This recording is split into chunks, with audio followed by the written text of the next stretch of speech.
order to prosecute properly this case. Thank you. Thank you, private prosecutors. We will begin with questions from Vivian Julio. To serve or to contribute in any manner to the public prosecutors. And we will see to it that we are at their disposal. Accepting our offer to help in this very worthwhile endeavor. It will be difficult.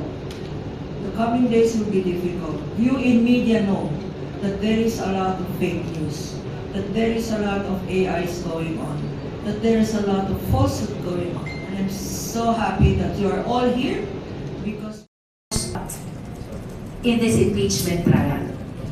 First and foremost, katulong natin sila sa mga Order to prosecute properly this case. Thank you. Thank you, private prosecutors. We will begin with questions from Vivian Julio. To serve or to contribute in any manner to the public prosecutors.